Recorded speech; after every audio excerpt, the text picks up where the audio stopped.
Vamos abrir as nossas Bíblias em Amós, um dos profetas menores. Desde agosto estamos por estudar todos os profetas menores. Já estudamos Oséias, Joel e agora Amós.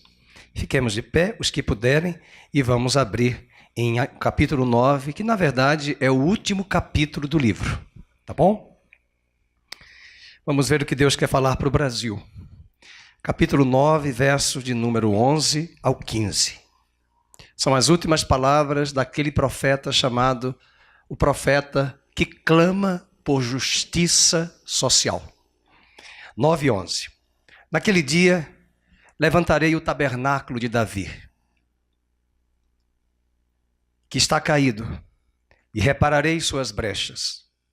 Levantarei as suas ruínas e as reedificarei como nos dias antigos, para que eles possuam o restante de Edom e todas as nações chamadas pelo meu nome, diz o Senhor, que faz essas coisas.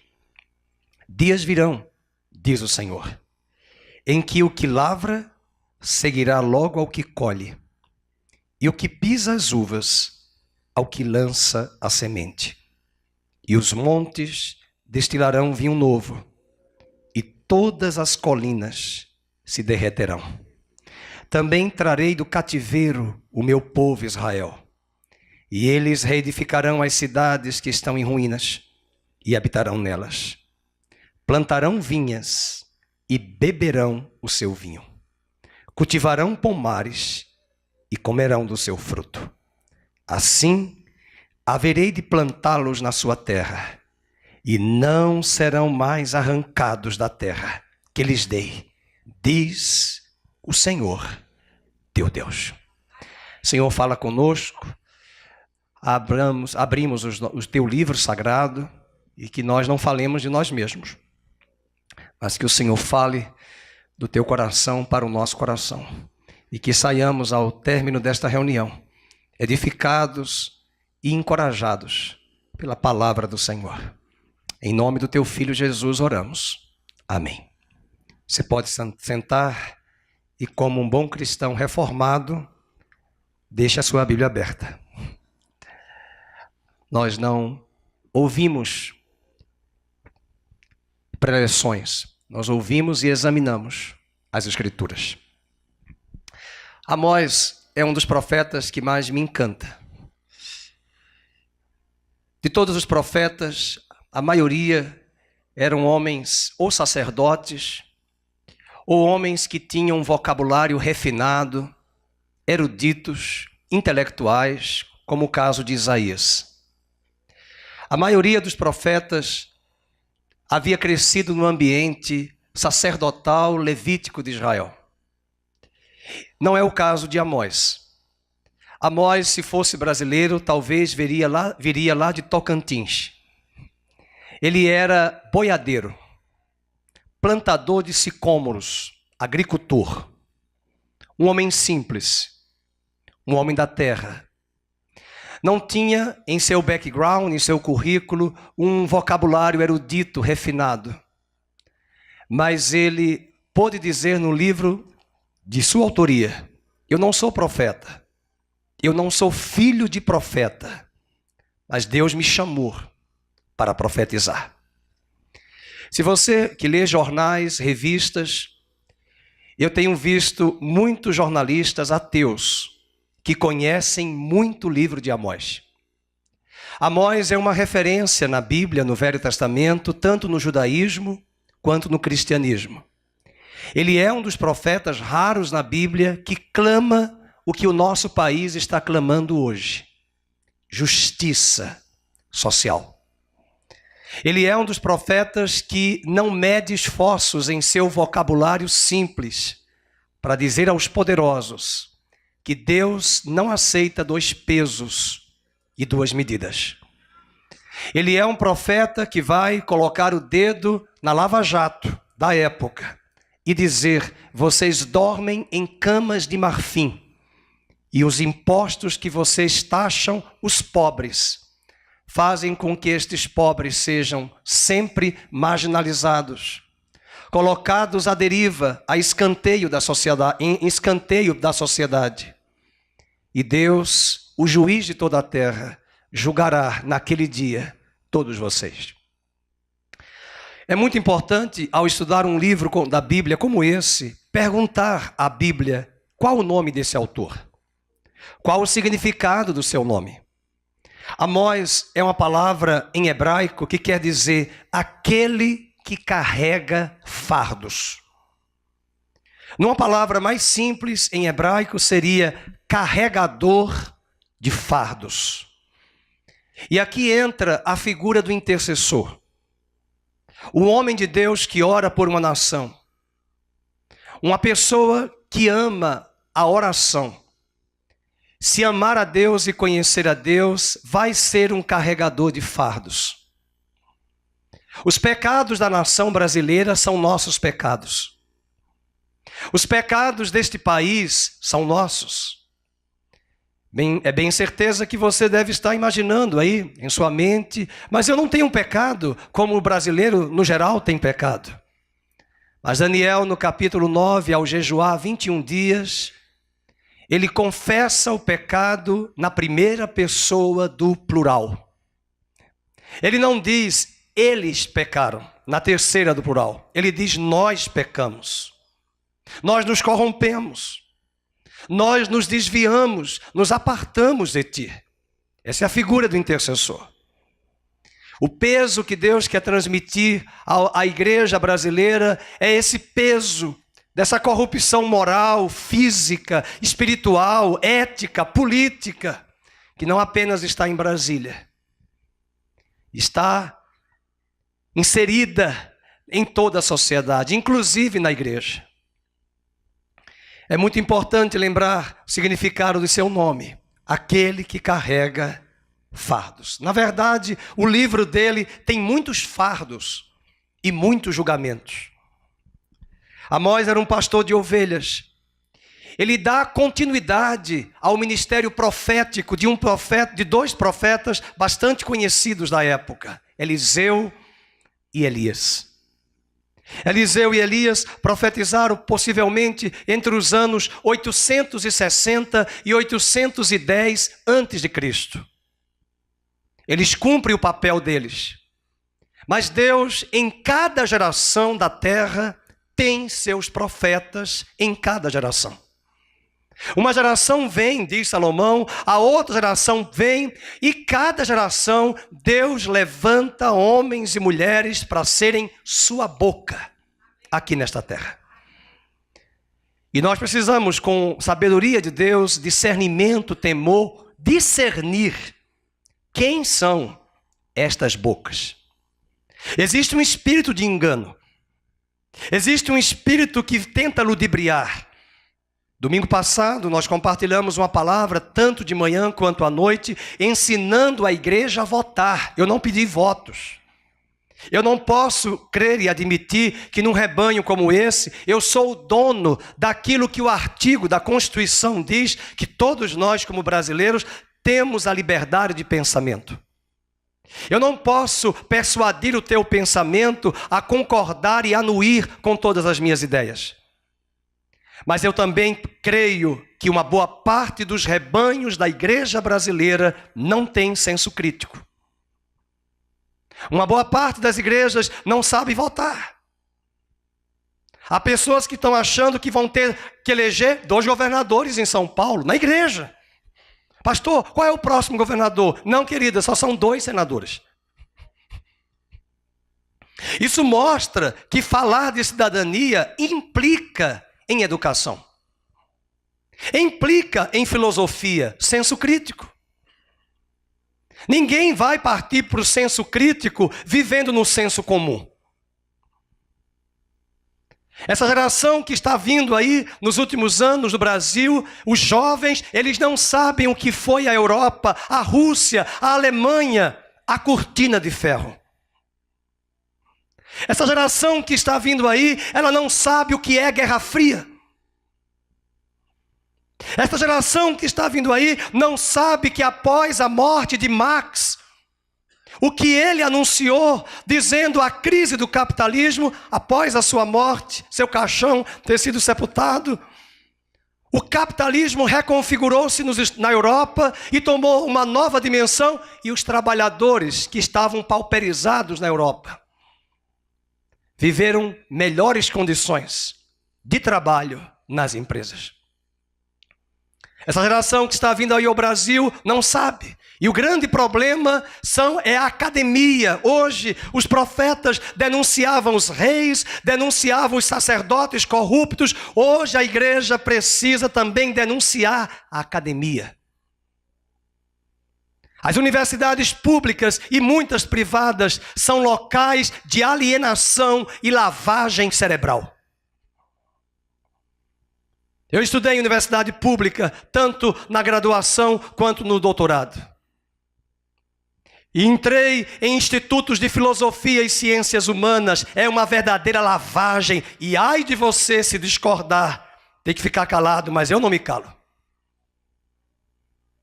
Um certo professor disse a mim que ele é ateu. Ele disse que a visão dele é que este Brasil um dia, para ele, do socialismo seria um dia uma sociedade comunista. E eu disse para ele: o reinado que está por vir, o reinado que virá e será estabelecido na terra, todas as nações serão subordinadas ao senhorio dele, e todo joelho se dobrará, e toda língua confessará que Jesus Cristo é o Senhor. E ele virá. Eu até postei ontem no Instagram, no meio de tantos discursos, ele sim e ele não. Eu quero lembrar, ele vem. Ele sim, ele não, ele vem. Ele virá e ele reinará. Não reinará em Brasília, não reinará em Washington, não reinará em Londres, nem em Tóquio, reinará em Jerusalém. E todas as nações, diz Isaías capítulo 2, trocarão suas espadas de guerra em ferramentas de trabalho. E uma nação não levantará mais guerra contra outra nação, e o seu reinado será estabelecido no monte da casa do Senhor, e haverá paz, e uma paz sem fim. Quem já foi a Washington, na entrada das Nações Unidas, a placa que está na entrada das Nações Unidas é Isaías 2, de 1 ao 4, e Miqueias 4, de 1 ao 5. Leia e confira ao entrar nas Nações Unidas em Nova York. Amós é contemporâneo desses homens, não contemporâneo, mas ele dá prosseguimento ao ministério de Eliseu e Elias. Amós é um profeta que profetiza tanto para o reino do norte, Israel, quanto para o reino do sul. Interessante, nós estamos clamando a Deus que Deus tire esse discurso ideológico da nação, de dois partidos que polarizaram a nação e tem culpa no cartório, e a nação está clamando por algo novo. E ele cita no capítulo 1 que quando ele começa a reinar, dois reis polarizam a nação com governos longos. Quantos anos a rainha Elizabeth está no poder? Me lembrei agora. 60? Quase isso, né? Não sei se é mais do que isso.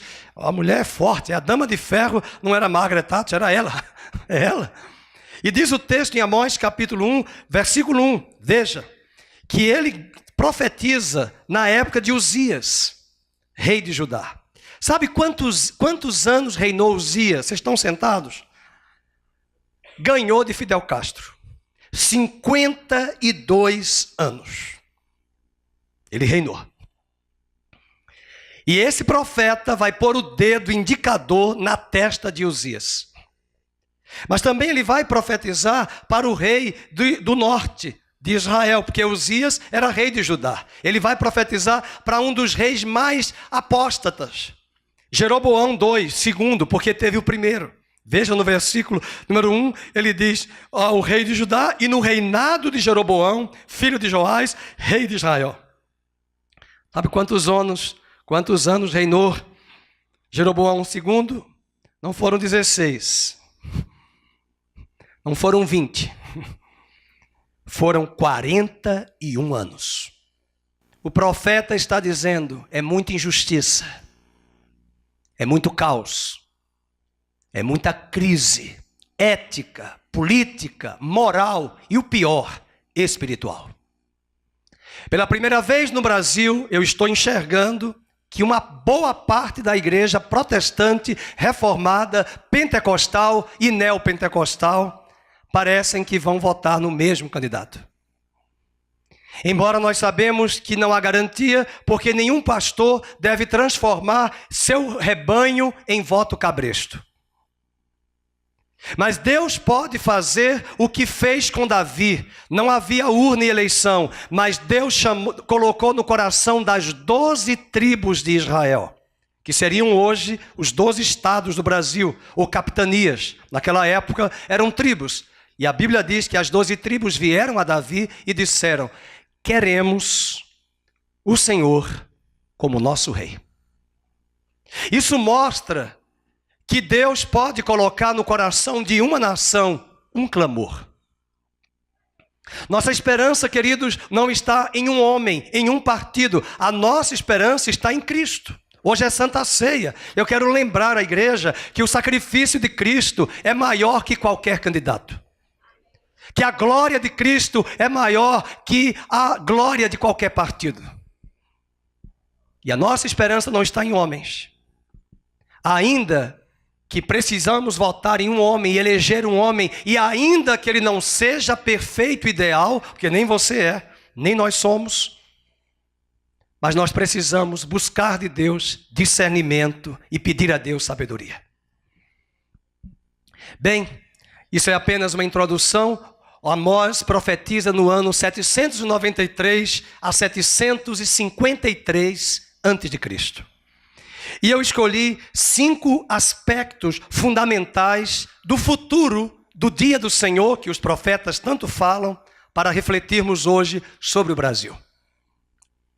Não se esqueça que se nós escolhermos como nação as pessoas erradas, colheremos amargamente as consequências. E talvez não colheremos necessariamente nós, mas nossos filhos, nossos netos. Eu sempre digo que um dos princípios de eleição, eu não voto em candidato adúltero. Porque se ele consegue trair a esposa e enganá-la com amante 30 anos, porque mulher tem o 6º sentido, o 7º, o 8º. E se ela não enxerga certas coisas desse homem que tem um amante escondido há muitos anos, o que é que ele vai fazer com dinheiro público se ele consegue enganar tão bem a pessoa que dorme com ele há 30 anos? Existem princípios para que eu possa fazer uma boa escolha, ainda que esse candidato não conheça o Senhor. Quais são os 5 aspectos que Amós traz de restauração para o futuro do dia do Senhor? Eu vou falar dos 5 em detalhes, mas eu vou dizer os 5 a priori agora de imediato. Rei, digam comigo, rei, as nações, terra, povo e país. Olha que lindo. Nossa, parece que eu vou dar aula de contrato social de Rousseau, o Estado e nação. Mas é rei, as nações, terra, povo e país. Vamos primeiramente ver o rei. As promessas de que um rei virá. Vejam no versículo 11, 9, verso 11. Naquele dia levantarei o tabernáculo de Davi que está caído e repararei as suas brechas. Levantarei. Veja que o verbo está conjugado no futuro do presente. E se eu digo levantarei, não é ele levantarei, eu levantarei. Significa dizer que o rei, o Messias, está por vir. O Messias virá. O Messias restaurará. Veja, por exemplo, quantos verbos vão ser usados no futuro. Vejam no verso 11, vamos marcar, levantarei. Veja o versículo 11 ainda, repararei, é o que o Brasil está precisando. Ser levantado esse gigante. Serem reparadas as brechas. Depois, reedificarei como nos dias antigos. Para mostrar que a nossa confiança não está em homens, deve estar em Deus. A Bíblia diz no Salmo 33, 12, que bem-aventurada é a nação cujo Deus é o Senhor. Quero lembrar a igreja, o Messias virá. E nós podemos, como nação hoje, eleger um candidato que ainda não seja ideal, ainda não seja o perfeito. Ele pode contar com o braço de Deus para trazer ventos favoráveis ao Senhor, porque a esperança não está em homem, a esperança está no Senhor. É bom lembrar a nação que no governo Lula, ele contou com ventos favoráveis do mercado externo, com ventos favoráveis da economia interna brasileira. Não existe um troféu, um trunfo sobre um certo candidato, mas se um homem chegar ao palácio e tiver o temor do Senhor e clamar a nação por arrependimento e clamar a nação com transparência, é possível sim Deus trazer ventos favoráveis à nossa nação e confundir essa mídia podre, vil, sensacionalista, espetacular, reguladora, manipuladora, preconceituosa. Esta nação pode ter e olhar nos seus anais da história aquilo que Israel teve na época mais sombria de Israel, dos livros de Juízes, onde cada juiz vinha e governava um governo totalmente complicado, complexo. E de repente Deus levanta Gideão, um homem simples, um homem do povo, um homem que teve a capacidade de dizer: Senhor, o Senhor está certo, eu sou um homem de família pobre, a minha família é a menor de todas as famílias de Israel, o Senhor está certo? E ele estava cercado de 32 mil homens. Deus disse: pode tirar esses 32, porque a glória não vai ser sua, vai ser minha. E a Bíblia diz que só ficaram 300 com Gideão. Currículo fraco, aparentemente, homem simples, mas ousado. Assume o governo, faz um governo grande, mas a Bíblia também registra os fracassos. Depois ele vai cultuar a ele mesmo. Vai criar um poste-ídolo. E esses registros na história da Bíblia também estão para mostrar que todos nós e qualquer um dos candidatos é pé de barro. E ontem nós ouvimos uma palavra boa do pastor Edson, com os homens mostrando que se nós olharmos sempre para o nosso pé de barro e olharmos sempre para aquele que tem um cetro de bronze, de ouro, para governar sobre a nossa nação e sobre as nossas vidas e dependermos dele, ele nos fortalece. E diga ao fraco: eu sou forte no Senhor. Primeiro ponto aqui é o rei. Ele vai restaurar. Veja o verso 14. Também trarei do cativeiro. Verbo, trarei. Verso de número 14. Plantarão. Verso 15. Assim haverei de plantá-los na sua terra. O rei virá. Mas também no verso 11 diz que ele é o mediador perfeito. Esse rei é o mediador perfeito. Veja o verso 11. Naquele dia levantarei o tabernáculo de Davi. Davi, que está citado aí, já havia morrido há 800 anos atrás. Não é Davi, é Jesus. E se você lê em Atos, capítulo de número 15, Tiago participou do primeiro concílio da igreja. Lá em Atos 15. Lê em casa. E Atos 15 registra que Tiago comparece à reunião da igreja do concílio em Jerusalém e diz: quero lembrar a vocês que esse Jesus que morreu, ressuscitou, está cumprindo a profecia de Amós que disse: nos últimos dias ele, o Senhor, restaurará o tabernáculo caído de Davi. É ele quem vai restaurar o Brasil. Como nós ouvimos agora e assistimos ao vídeo, o Brasil olha para cima. Embora o vídeo colocou lá o Cristo Redentor, mas ali é um boneco de barro. Nós olhamos para Cristo, o Deus Todo-Poderoso. Se o Brasil tivesse, o Rio de Janeiro tivesse a proteção do Cristo, seria sempre a cidade maravilhosa. Mas a cidade elegeu São Jorge para ser o padroeiro. E a Bíblia diz que Deus não divide a glória com São Jorge nenhum. Deus só... São Sebastião, que São Jorge? São Sebastião. É que ontem eu fui olhar para a lua e eu disse: deixa eu ver se tem lá São Jorge. Tem não. Eu era criança, a pessoa dizia: São Jorge está ali. Eu disse: cadê São Jorge? Na lua. Tem nada. E São Jorge pisa o dragão. Na mitologia, na tradição cristã pagã. Mas a minha Bíblia diz que quem vai pisar o dragão, a serpente, é Jesus. A nossa Bíblia, a palavra de Deus diz isso. É São Sebastião, ainda bem, porque aí tem que ser um carioca, né? Falando diretamente do Rio, o pastor Felipe, tem que ser São Sebastião. E é esse culto, quer dizer, e diz que Cristo ali é uma das grandes maravilhas do mundo hoje, o Cristo Redentor. Pois é, mas não é esse Deus. Salmo 115 diz, tem boca, mas não falam. Tem olhos, mas não veem. Tem ouvidos, mas não ouvem. Não é esse Cristo que nós cremos. É o Cristo que morreu, foi sepultado, ressuscitou, está assentado à direita de Deus Pai, donde há de vir a julgar os vivos e os mortos. E Ele virá, e Ele reinará sobre todas as nações da terra. Primeiro ponto é o rei. Segundo ponto, as nações. O fim do muro da separação. E esse partido que ficou anos no poder polarizou a nação. Dividiu a nação com ideologias, com vieses. Dividiu as escolas.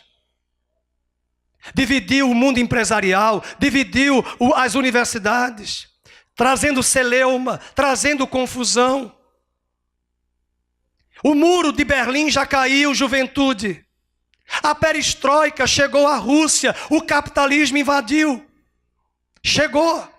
Nem capitalismo é a nossa esperança, nem socialismo é a nossa esperança. A nossa esperança é Cristo. Interessante que essas ideologias circulam, mas ninguém quer estudar, ninguém quer trabalhar na Venezuela. Ninguém quer deixar os 30 mil da USP mais pesquisa e ir para Cuba.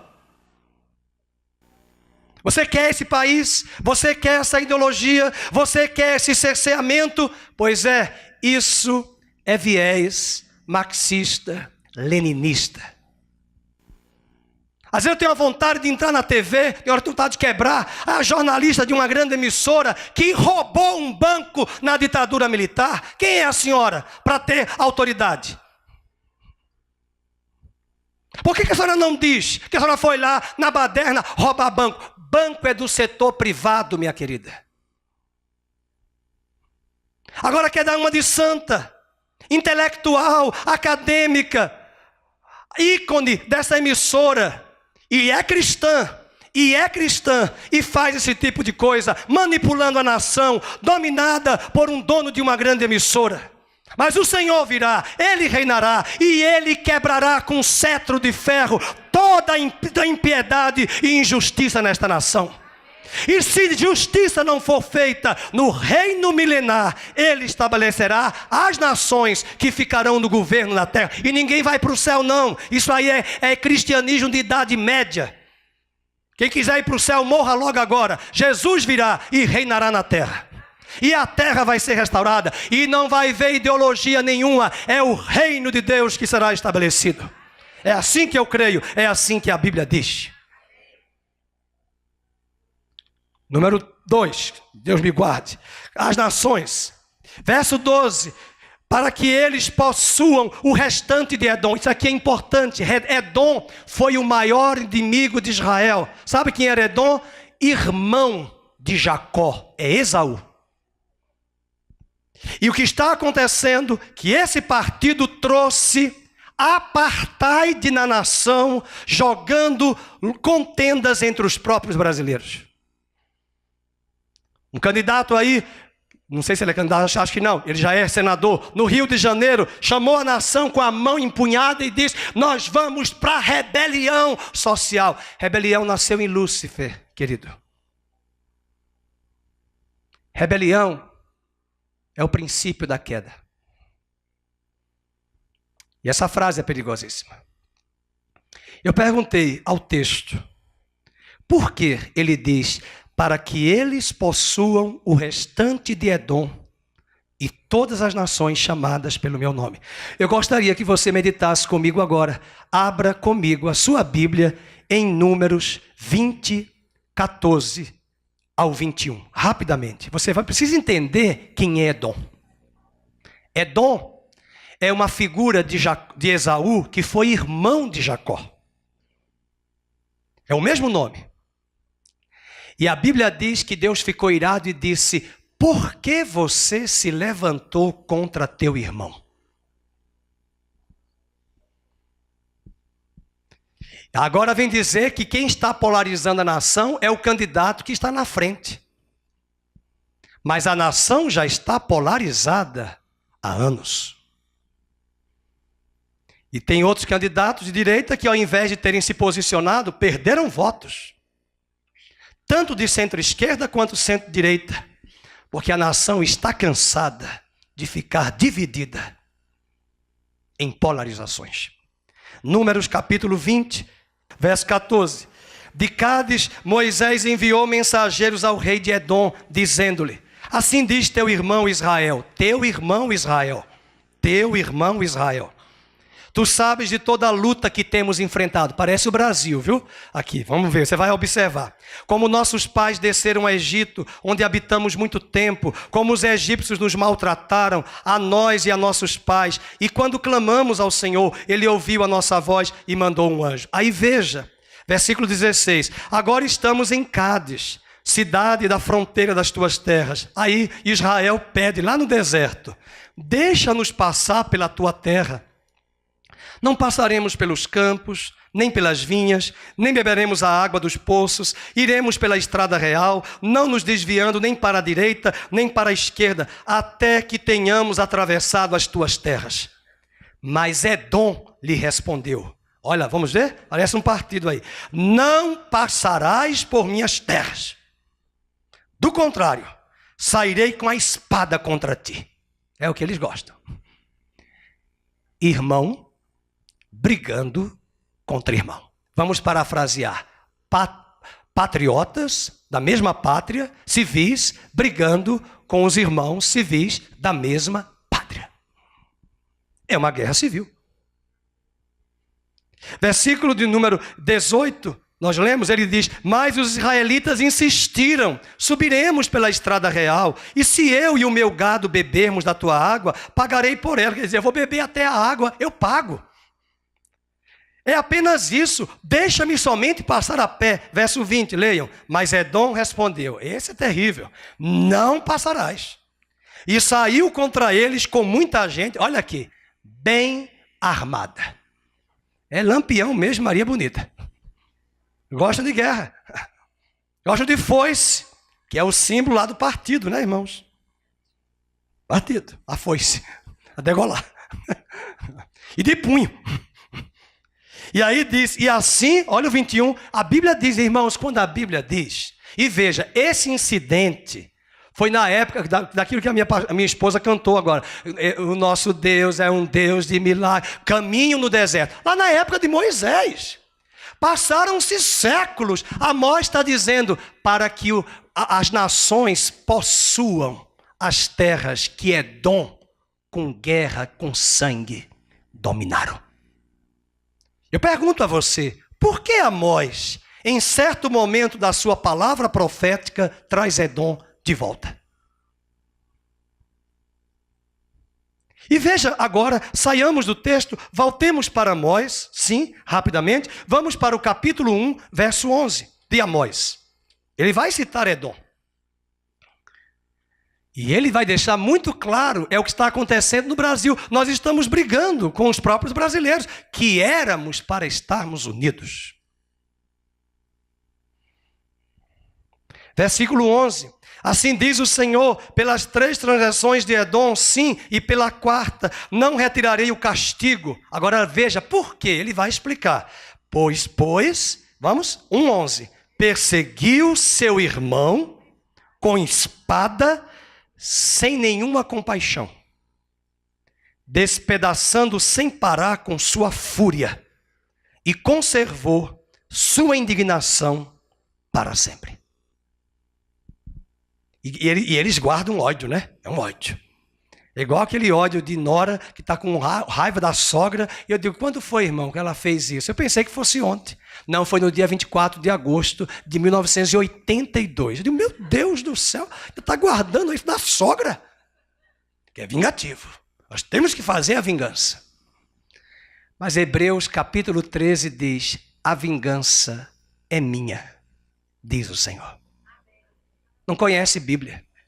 Quer fazer vingança com a mão. Quer fazer vingança com os seus próprios braços e suas próprias ferramentas. Então, eu pergunto, volta lá para Amós 9:11, 9:12, para que eles possuam o restante de Edom. E quando você olha lá, Atos 15, quando Tiago traz esta palavra, só tem uma forma de possuir Edom: possuir pela palavra. E nós vamos possuir, sim, esta nação pelo Evangelho, pregando a palavra, para que essas pessoas que estão no engano, esse irmão que deu testemunho aqui, era perda total. Tá? E é mesmo, tem que falar. Tá? E aqui, fiquem chateados quem quiser. Tá? Porque eu falei domingo à noite e domingo de manhã passado. Em todos os partidos tem pessoas com más intenções. O problema não está no partido. Meu irmão era do anos, eu nunca quis. Nós sempre oramos. Hoje, pela primeira vez, ele vai votar em outro candidato. E eu tenho a certeza que havia boas intenções no início do partido. Mas o grande problema são os vieses ideológicos, os pressupostos ideológicos do partido. Então, quando você olha aqui, vai possuir Edom. Eu não posso, como cristão, instigar ódio na sociedade. Eu tenho que orar como eu preguei domingo passado. Que Eliseu olhou para Azael e chorou. E Azael pergunta, mas por que tu estás chorando? Porque Deus me mostra a maldade que você vai fazer para essa nação quando você assumir o trono e o governo. Eliseu não foi com foice. Eliseu não foi, como o irmão disse para mim, que vai comprar uma P50, sei lá, uma 50, uma 40 para detonar. O irmão não vai fazer nada disso. O irmão vai pegar a metralhadora do Evangelho em Romanos e atirar. Nós precisamos entender que essas armas não são as nossas armas. Nossas armas são espirituais. E se você quiser combater essa militância de esquerdopatas, a única ferramenta que eu tenho para lhe dizer é o silêncio. Quando Jesus estava diante de Pilatos, Pilatos perguntou filosoficamente o que Sócrates e Platão queriam de respostas. Qual é a verdade? Que pena que Pilatos não soube discernir que quem estava ali, Cristo, era a verdade. E Jesus não replicou, não deu respostas. O silêncio é a ferramenta para calar o arrogante. E Deus fará justiça, mas você fica em silêncio e aqui dentro a militância espiritual se articula. Aí repreende Deus. Eu estou olhando assim, estou no lugar, estou na universidade, estou assim, estou amarrando tudo. Em nome de Jesus, vai saindo. Em nome de Jesus. Estou entrando no lugar, amarra. Porque maior é aquele que está em mim do que aquele que está no mundo. Mas também, se me derem a palavra, eu falo. Respeitando o auditório e as pessoas, eu vou falar. Tem coisas que não dá para falar. Tem que saber falar e aonde falar. Mas rei, nações e terceiro ponto, a terra. E aqui uma palavra para o Brasil, o fim da corrupção. Veja, por exemplo, 9:13. Dias virão, profecia linda, diz o Senhor, em que o que lavra seguirá logo ao que colhe. O que pisa as uvas lança a semente. Os montes destilarão vinho novo e todas as colinas se derreterão. Ele está falando de uma farta colheita na terra. E o que eles plantam, dá. O que eles plantam, colhe. E nós estamos percebendo que o Temer chegou, o governo chegou, e entra governo, e a economia travada. Há 4 anos atrás, muito antes do impeachment da Dilma, um ícone do Bradesco assumiu a presidência, que era do Bradesco, o Ministério da Fazenda. Até hoje eu lembro o último dia dele, ao sair de Brasília, no aeroporto de Brasília, no jornal Folha de São Paulo, saindo de cabeça baixa. Não logrou êxito em sua missão. Assumiu o senhor Henrique Meirelles, com o presidente Michel Temer. Um grande homem que veio do Banco Boston, com know-how, com expertise, e a nação tem a prova de que mesmo tendo expertise, tem gargalos.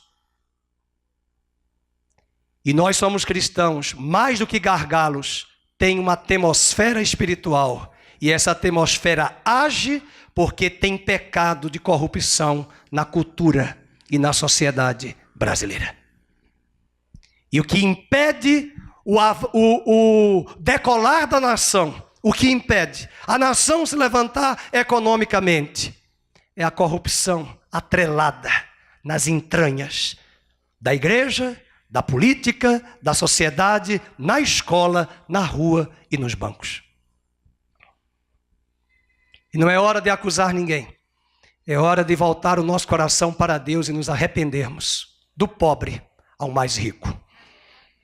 Capítulo número 9 diz que ele vai livrar da corrupção, porque nós começamos a ver, veja no verso 13, ele está falando de lavoura, mas a Bíblia diz assim, que uma das maldições em Gênesis, anote aí, 3,17, a maldição, vocês sabem que Deus não amaldiçoou o homem, Deus não amaldiçoou Adão, mas a Bíblia diz, a terra colherá com abrolhos e espinhos. Irmãos, da tristeza, vê empresários demitindo funcionários. Sentimos em nossa despensa na igreja que esse ano a economia ficou mais difícil do que os 3 anos anteriores. Muitas empresas quebradas. A lavoura não anda, a economia não flui. A lavoura aqui é uma figura da economia que gira o capital, que gira o dinheiro, porque naquela época os países eram agrícolas. A maldição veio sobre a lavoura, a maldição veio sobre a semeadura, a maldição veio sobre a colheita, e é aqui que está a nossa maldição. Você vai para os Estados Unidos, apesar de ser um louco, não sabem que Trump é presbiteriano. Ah, mas ele não é perfeito, você também não é. Mas com Deus a lógica é essa, obedeça, faça o que eu pedi. E ele fez, tirou a embaixada dos Estados Unidos, de Tel Aviv, e colocou em Jerusalém, e agradou o coração de Deus, e comprou uma briga com todas as nações da terra. As nações não sabem, nem a dona Rede Globo sabe, nem a CNN, nem Fox News sabem, que quando Jesus voltar, ele vai perguntar na batalha do Armagedon, em Zacarias 14, e perguntar às nações, por que vocês mexeram na minha terra? Por que vocês dividiram a minha cidade? E quando o anticristo tentar dizimar de uma vez por todas a nação de Israel, que detém dos maiores prêmios Nobel do mundo, que são o cérebro dos Estados Unidos, expertise e know-how de tecnologia, de exército, de mercado, de comércio, de cinema, de hospitais, o ódio que as nações têm para com Israel, eles não sabem, é o ódio contra Deus. Economia dos Estados Unidos subindo. Isso não quer dizer que ele é perfeito, que Deus está anuindo tudo o que ele faz. Não, mas com Deus funciona. Obedeça e a bênção virá. E a nação está crescendo economicamente por causa de atos singulares de obediência a Deus. E para quem não sabe história, entra agora no Google e pergunte ao Google, ou o Siri, né? Agora a inteligência artificial. Qual a capital de Israel? Tel Aviv. Não? A capital de Israel sempre foi Jerusalém. Quem tirou? As Nações Unidas. Quando? 1980. Por quê? Pressão dos palestinos. E Jerusalém, que eles chamam a capital indivisível de Israel, os judeus não têm direito a dizer que Jerusalém é a capital de Israel. E uma das perguntas que Deus fará na volta, no Armagedon, é: quem mandou vocês tocarem na minha cidade? E possivelmente isso acontecerá, porque quando ele vier, Satanás induzirá todas as nações a dizimar do planeta, para sempre, o que Hitler não conseguiu, o Estado de Israel. E não achem estranho, aqui na Unicamp, Há 3 semanas atrás, uma professora disse, e saiu no EPTV, que o grande problema das nações é porque Hitler não cumpriu o que deveria ter feito, destruir todos os judeus do planeta. Essa não é a voz dela. Essa é a voz de Satanás. E a igreja tem que ter discernimento. Porque ninguém vai se levantar contra Deus. Mas eu me levanto contra Israel. Eu me levanto contra Deus.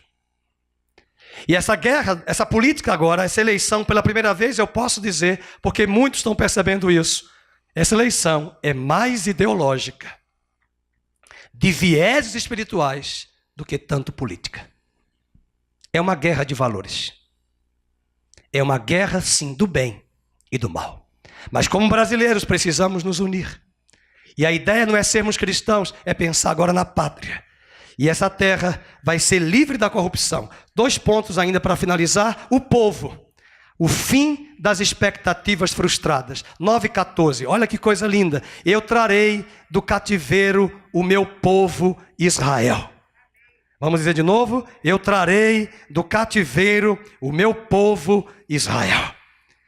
E diz ainda, e eles reedificarão as cidades que estão em ruínas, habitarão nelas, plantarão vinhas, beberão seu vinho, cultivarão pomares e comerão do seu fruto. Isso fala da abundância, mas também do desfrutar dessa abundância. O povo está com expectativas frustradas, mas o povo que conhece ao seu Deus, diz Daniel, se tornará forte e fará proezas. E última palavra, último ponto, o país. O fim da insegurança. Uma discussão boba nas redes sociais. Ideologia de gênero, candidato é isso, ideologia de gênero, é isso e aquilo, o que mais que eles falam? Né? É racista, é machista. Querida, os problemas do país não é racismo, ideologia. Isso aí a gente resolve em casa com os pais educando os filhos.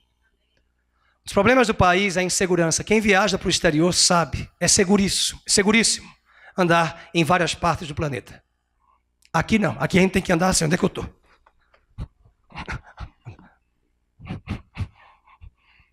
Eu vou para o Rio, eu tiro o relógio, tira tudo. Tira o celular. Você vai para Fortaleza, na praia de Iracema, tira tudo, joga tudo. Vai. Que país é esse? Os problemas do país são insegurança. E a nação está assistindo o espetáculo do narcotráfico dominar. Nós vamos eleger um presidente cujo presidente vai ser um poste.